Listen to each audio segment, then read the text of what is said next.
So let's look at India's lead global manufacturing. एक PMI data होता है. PMI data is basically if it is below 50, which means that your economy has some sort of contraction, and if it is above 50, which means that you are expanding.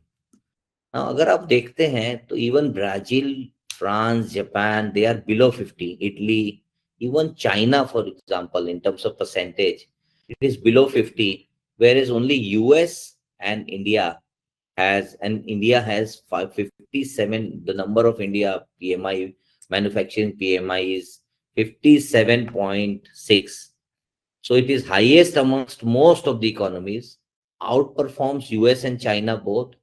Developed nations like Germany, UK, Japan, which are still below 50, show strong demand, resilient growth, and business confidence. And it not only reinforces India's role as a global manufacturer hub, but India is now the only major economy with strong manufacturing expansion. While the traditional hub like China, Germany, and Japan are in contraction, the world supply chain pivot is real, and India is going to win. Good evening everyone.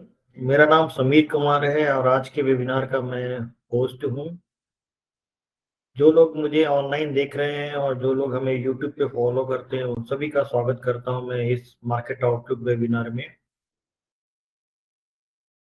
एक अगर आप चाहते हैं कि आपका पैसा बड़े market में ग्रो करे, ये बहुत ज़रूरी है कि आप एज ए एक्टिव इन्वेस्टर इसमें पार्टिसिपेट करें। और एक्टिव इन्वेस्टर बने रहने के लिए ये बहुत ज़रूरी है कि जो इस दुनिया में जो भी जियोपॉलिटिकल इशू है, चाहे जो भी माइक्रो और मैक्रो इकोनॉमिक चेंजेस आ रहे हैं, तो उस पर ध्यान देना बहुत ज़रूरी है। तो इन सभी डेटा पॉइंट्स को रखने के लिए आज हमारे बीच में हमारे फाउंडर और सीईओ मिस्टर विकास अग्रवाल जी हैं। अगर उनके बारे में बात करें तो उनका वेल्थ मैनेजमेंट में 25 साल का गहरा अनुभव है और उन्होंने अपने इस टेन्योर में काफ़ी सारे अल्ट्रा एचएनआईज और काफ़ी सारे फर्म के साथ बहुत क्लोजली काम किया है और लोगों के वेल्थ क्रिएशन में काफ़ी मदद की है उन्होंने। तो इस बदलते परिप्रेक्ष्य में हम जानने की कोशिश करते हैं कि आने वाला जो समय है जो मार्केट के लिए कैसा रहेगा। Over to Vikas ji. Thank you Sameer ji. जैसा कि ये AIF and PMS experts India में हम पिछले 6 मंथ से एवरी मंथ डेटा प्रेजेंट कर रहे हैं और कोशिश कर रहे हैं कि ज़्यादा से ज़्यादा अपने इन्वेस्टर्स को एजुकेट कर सके, एम्पावर कर सके। और thank you for taking this initiative and I would like to share the screen and share the presentation with you. So be 1 second. So जैसा कि आज का जो टॉपिक है उसका नाम है why the world is betting big on India. आज हम ये कोशिश करेंगे एंड इनफैक्ट लास्ट ईयर मुझे याद है बर्कशायर हाथवेज में ये वॉरेन बफेट जी का ये सब्जेक्ट था कि don't bet against America, but हमारा ये इसमें सोचना है कि don't bet against India. Today will try and read what's happening across the globe and I will share some data points with all of you. So जैसा आपने देखा, आपने शायद कुछ बिजनेस चैनल्स में भी ये देखा होगा कि now India has emerged as fourth largest economy in the world, and it has just surpassed Japan's GDP number, and they are at about 4.18, 4.19. We are at about 4.20 now as we speak. In terms of 4 trillion है dollar of economy. सो पहली बात तो 5 trillion dollar से ऊपर में जो economies है वो वर्ल्ड में 2 ही हैं, बाकी के सब 5 ट्रिलियन डॉलर के नीचे है। सो सबसे नंबर 1 पे है यूनाइटेड स्टेट जिसका 30 ट्रिलियन डॉलर का साइज है। Then you have China including Hong Kong market, so that's about almost 20 trillion dollar. Third number पे है Germany. Germany is about 4.74 trillion dollar, जो कि इंडिया अगले 2 सालों में पूरी उम्मीद है कि इंडिया भी ये नंबर सरपास कर जाएगा। And India is at 4th largest which is about 4.20 now as we speak. So clearly India stands out with resilient growth, controlled inflation, most important aspect, and robust investment flows, both domestic as well as foreign flows, positioning itself as a global growth engine in 2025. Let's look at some of the other numbers. So India is growing economy power. We are one of the fastest growing economy in the world. So let's look at the numbers. So if you look at US growth rate is 1.8%. The average world is growing at about 3%, whereas India is growing at about 6.2% is what is expected as per IMF numbers this year.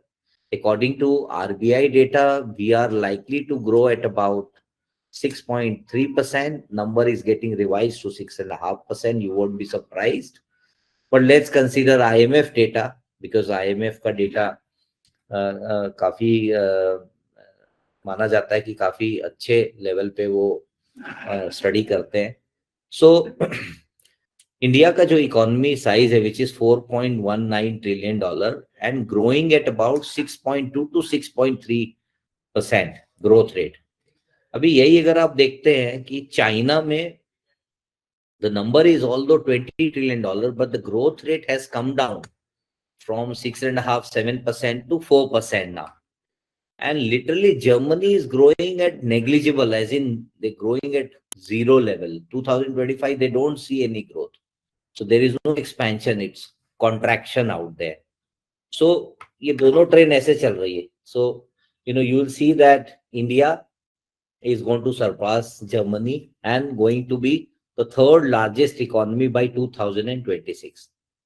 So जैसा मैंने बोला हमारा growth projected है 6.2-6.3% का, and 1.8 and Europe अगर आप देखते हैं, जापान देखते हैं, तो इनकी growth is less than 1.5%. And India's growth outpaced China's steady growth, which is 4%, showing strong momentum. So India is delivering a growth premium of 4.5% point over the US, about 2.25% over China, and over 0.6x is the growth of developed Europe.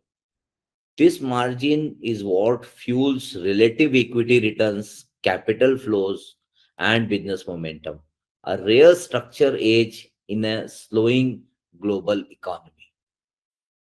I mean, absolutely no competition at all in terms of the growth of the economy. Let's look at some of the numbers globally, the global inflation, because inflation plays very, very important role across the globe. So inflation, अगर आप देखते हैं global inflation 2025, the expected inflation globally is going to be about 4.3%. So देखा जाए तो जो world का जो टारगेट होता है वो अबाउट 4% होता है, the realistic number. So this is slightly above that, about 10% more than what is expected. But when you look at advanced economies, the large advanced economies like US, inflation is at about 2.2%. Inflation will return to target earlier than emerging markets. ऐसा हमारा सोचना है.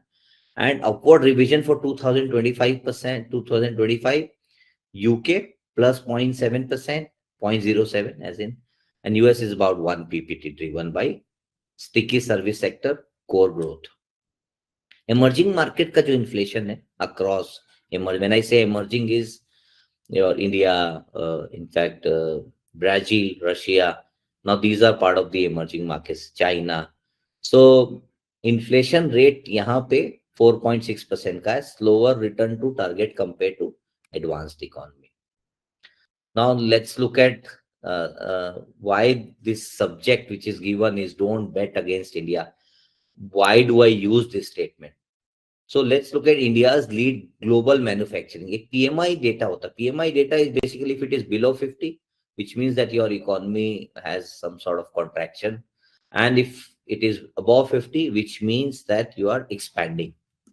Now अगर आप देखते हैं तो even Brazil, France, Japan, they are below 50. Italy, even China, for example, in terms of percentage, it is below 50, whereas only US and India has, and India has 557. The number of India PMI, manufacturing PMI is 57.6. So it is highest amongst most of the economies, outperforms US and China both, developed nations like Germany, UK, Japan, which are still below 50, shows strong demand, resilient growth, and business confidence. And it not only reinforces India's role as a global manufacturer hub, but India is now the only major economy with strong manufacturing expansion. While the traditional hub like China, Germany, and Japan are in contraction, the world supply chain pivot is real, and India is going to win. Let's look at dollar index. Now, जब ऐसा देखा गया समीर जी कि जब dollar index नीचे आया है, emerging markets में एफपीआईज का इनफ्लो बढ़ा है। ठीक उसी तरह से यहाँ भी ये देखने को मिल रहा है। मैंने अलग अलग डेट्स का अलग अलग इस बार डेटा उठाया है ग्लोबल यूएस डॉलर इंडेक्स का। अभी जो 110 तक पहुंच गया था dollar index, it has come down to now 99.11, which means that the dollar index is going down, and this downturn can be attributed to inflation data. The consumer price index CPI and April shows 0.2% increase, lower than the anticipated.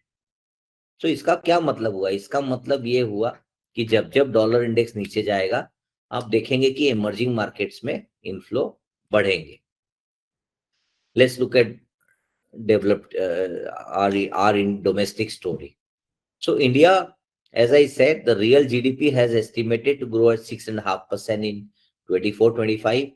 Nominal GDP has witnessed a growth rate of 9.8% in 2025.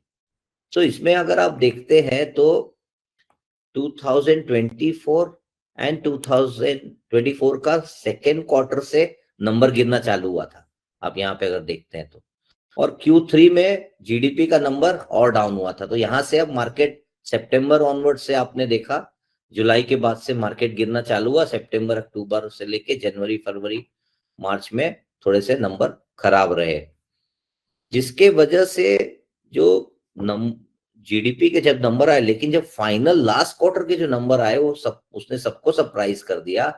यहाँ पे 5.6% का growth आया था second quarter में, because government of India was involved in couple of large elections in large states like Maharashtra, Haryana, etc. They did not meet their expenditure targets, and last year we were dependent on government capex to large extent, and as a result of that, economy slowed down, and of course we are facing some amount of headwinds. अब आप देखते हैं 2024-25 में जब number आए तो this number surprised everybody. The number came to 7.4% last quarter, Q4 2020-24-25. And as a result of that, economy started again growing, and overall जो growth formation हुआ है, gross fixed capital formation, ये बहुत important role play करता है। इसका मतलब कि कितना expand हो रहा है economy, has recorded 7.1% growth rate during 2024-25 and 9.4% growth rate in particularly in Q4 2024-25. On the other side, private final consumption expenditure PFC, because GDP के component है, वही आपका gross fixed capital formation कितना हो रहा है, private consumption expenditure कितना हो रहा है, that is also surprised us and recorded at 7.2% growth rate during 2024-25 पूरा साल, as compared to 5.6% growth in the previous financial year. So उस financial year से अगर आप देखते हैं 2024 यहाँ पे और 2024-25 आप यहाँ देखते हैं तो आपको 5.6 से 7.2% का प्राइवेट ग्रोथ मिल रहा है। मतलब private companies are also kind of taking capex targets. अभी real GDP growth projection 2025 and 26. So growth is here to stay strong, led by private consumption and capital formation. जैसा आपने देखा कि पिछले बार इनकम हमारे ऑनरेबल फाइनेंस मिनिस्टर ने announce किया था कि जितने भी 12 लाख के ऊपर 12 लाख के अंदर के जो जिनकी सैलरी है उनकी आप अगर ग्रोथ उनकी अगर आप टैक्स की लाइबिलिटी देखेंगे तो ऑलमोस्ट जीरो है, तो इससे प्राइवेट कंजम्पशन में भी काफी बूस्ट मिलेगा।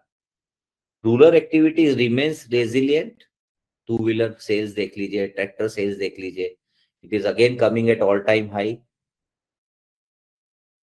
Service sector will continue to boost urban demand, investment to rise on higher capacity use, strong balance sheet. इसमें आप देखिए गवर्नमेंट का भी बैलेंस शीट काफी स्ट्रॉन्ग है, मैं आपको नेक्स्ट स्लाइड में दिखाऊंगा। Export outlook mixed, trade policy risk, ये एक रिस्क रहेगा। यूएस के साथ में जो ट्रेड डील है अभी तक फाइनलाइज नहीं हुआ है, लेकिन साइड बाय साइड इंडिया ने यूके के साथ में एक ट्रेड डील अभी अग्रीमेंट कर लिया है, जिसकी गाइडलाइंस अभी आना बाकी है, बट ऑलमोस्ट फाइनलाइज हो चुकी है और साइन भी हो चुकी है। So India will continue to export and become very important player when it comes to global supply chain.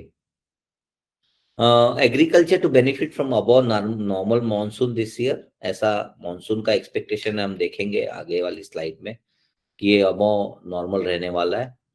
And geopolitical tension जो इंडिया पाकिस्तान का जो वॉर का, वो थोड़ा सा सेटल डाउन होते हुए दिख रहा है। ट्रेड डिस्ट्रप्शंस जो एक्सटेंड हो गई हैं अभी गाइडलाइन, तो अभी वहां पे भी थोड़े से डिस्ट्रप्शन कम है, बट रहेंगे आगे। एंड वेदर की जो वोलेटिलिटी है वो कम हुई है।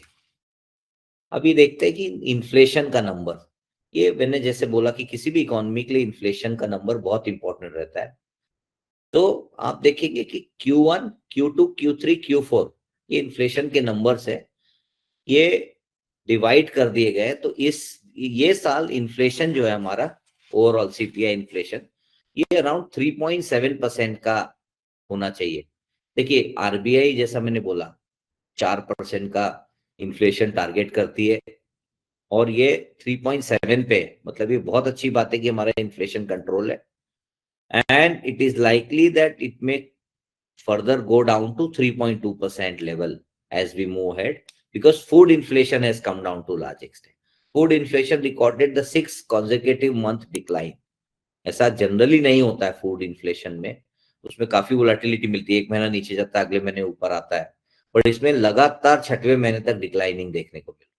Core inflation remain stable despite upward pressure from rising gold prices.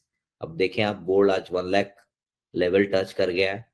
Food prices expected to stay being aligned and going to be in line with our expectation.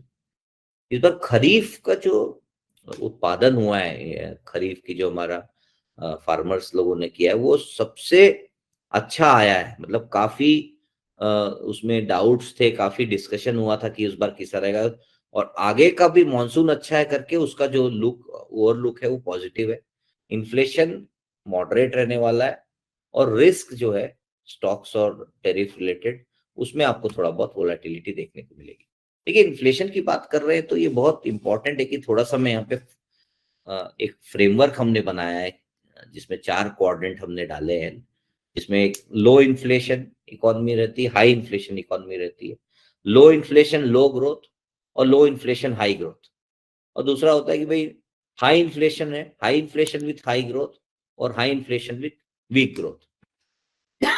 ये 4x4 का अगर आप टेबल समझिए, टेबल विजिबल है आपको?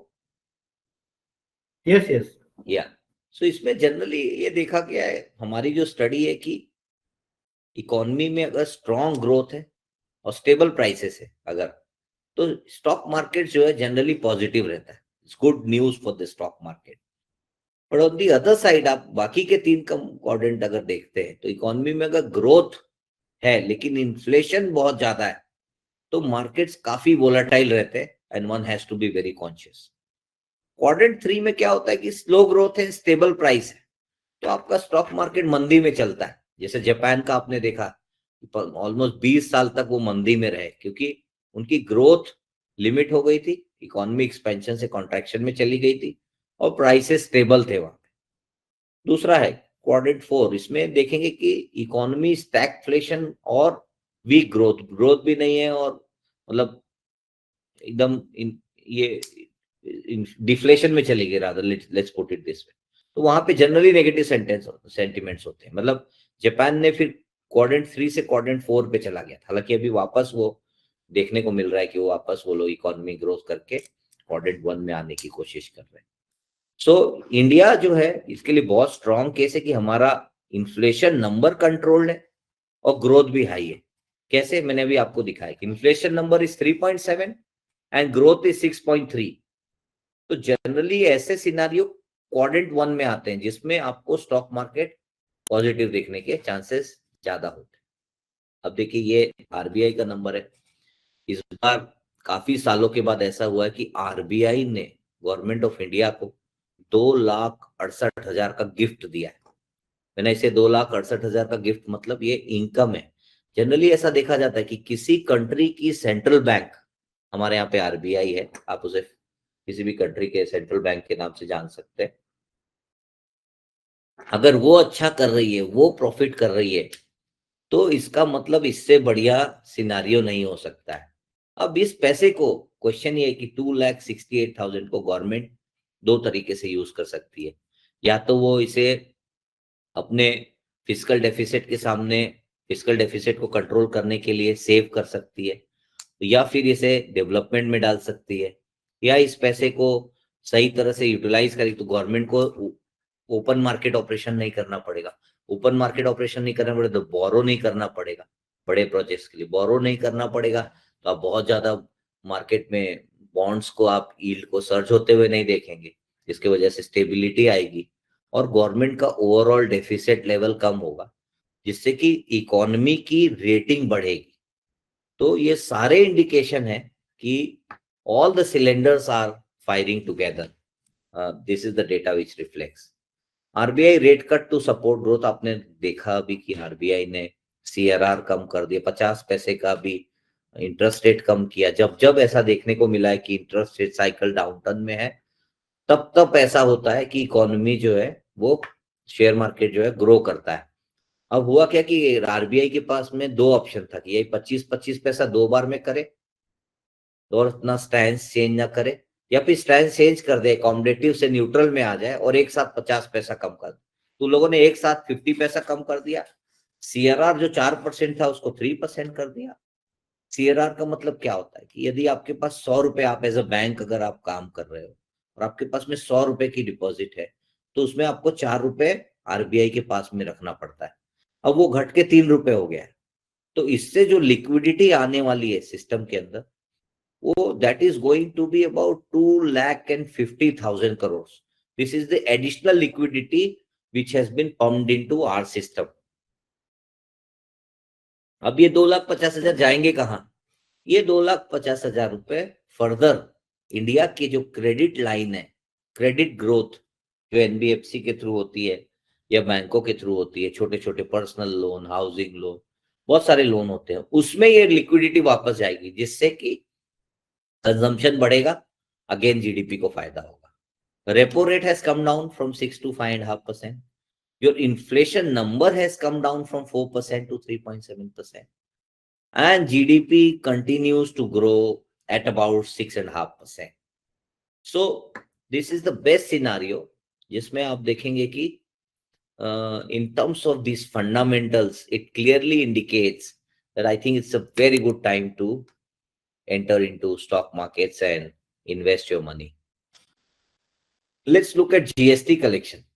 देखिए last year हमने देखा जीएसटी कलेक्शन नॉमिनल जीडीपी के ग्रोथ के कम आया। अपने ये चालू हो गया था जुलाई अगस्त से, सितंबर में सबसे बड़ा डीप मिला। उस समय जो है जीएसटी कलेक्शन 6.5% था, नॉमिनल जीडीपी ग्रोथ था 9.8% लास्ट ईयर, 9.7%। दिसंबर में भी वही हाल था। अभी आप देखेंगे अप्रैल में it is 12.6% and may you will be surprised to notice that number is as high as 16%. 2,10,000 crore का कलेक्शन किया है and domestic transaction contributed approximately 1,50,000 crore to GST collection, reflecting a 13.7% year-on-year growth. So the question is, if the economy is not good, if it is slowing down, then who is paying these taxes? Where this money is coming from? So GST collection clearly indicates that what is the shape of the economy, and these kind of numbers are clearly indicating here that the economy is expanding. Let's look at IIP numbers. Capital Group rose by 20%, indicating revival in investment demand. High growth in consumer durable, ये देखने को मिला 6.5%, and infrastructure goods में भी about 4%. 17 out of 23 manufacturing sector showed growth, suggesting broad-based industrial recovery. So ये clearly indicate करता है कि while IIP number has come down a bit in the last month, but overall it continues to grow. Monsoon data. Monsoon data clearly indicates that this time what is expected is about 106% of monsoon. South में monsoon थोड़ा ज्यादा होगा, north में ऐसा हो सकता है कि आपको थोड़ा सा या तो एवरेज मिले या थोड़ा सा बिलो एवरेज हो सकता है. Let's see how the time evolves.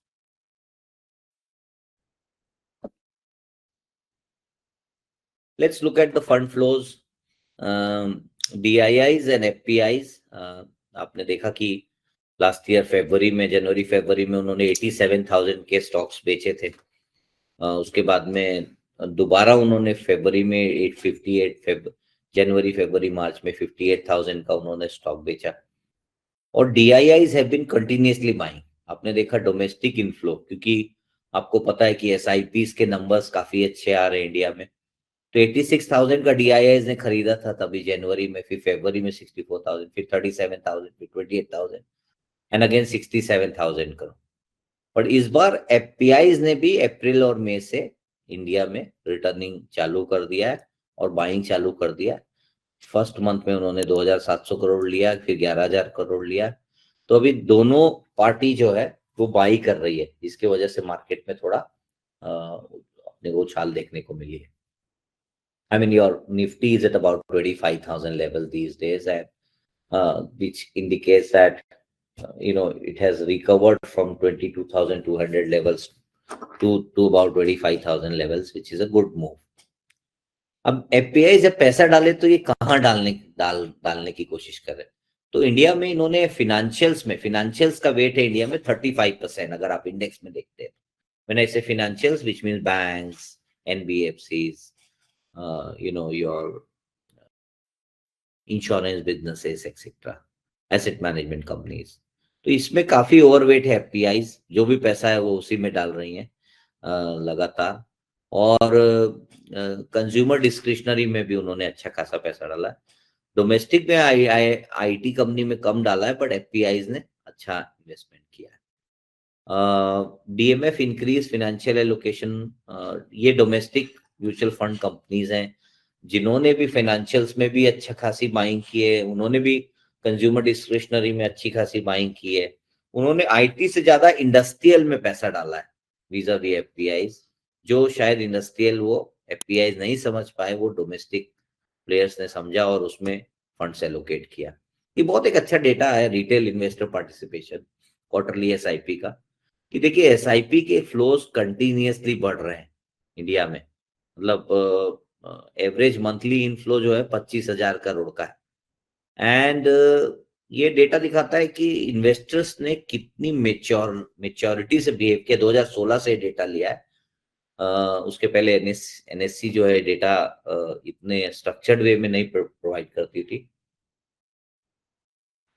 ये नंबर क्लियरली इंडिकेट कर रहे हैं कि this is only expanding, and इसमें बहुत ज्यादा नहीं आप डाउनटर्न देखेंगे. सिर्फ 2020 में कोविड के टाइम पे आपको डाउनटर्न देखने को मिला, बट इन्वेस्टर्स का जो confidence, staying back, number of SIPs increment, तो DMF की जो ओनरशिप है इक्विटी में थ्रू SIP, ये कंटिन्यूअसली बढ़ रही है. SIP inflow steadily rose above after 2020 with a brief slowdown in early 22 due to severe second COVID wave. Otherwise, it has reached to now 26,000. Let's look at major indices of last month. USA was up by 6% across the globe after this global tariff war, which is kind of settling down. we saw good amount of recovery happening across the globe, while India continues to be on positive side. Last month we did about 1.71% vis-a-vis US, which is at about 6%. So US has done much better. These are the indices returns of last 1 month. So Nifty delivered 1 point, Nifty 50 delivered only 1.92%, whereas small cap delivered about 8.7% returns. Metal has delivered about 7%. Nifty oil and gas is 1.8%. Otherwise, there were few sectors which delivered negative growth. Also, auto has picked up very well. PSU has picked up very well. Financials have picked up very well. They all delivered returns more than 7% last month.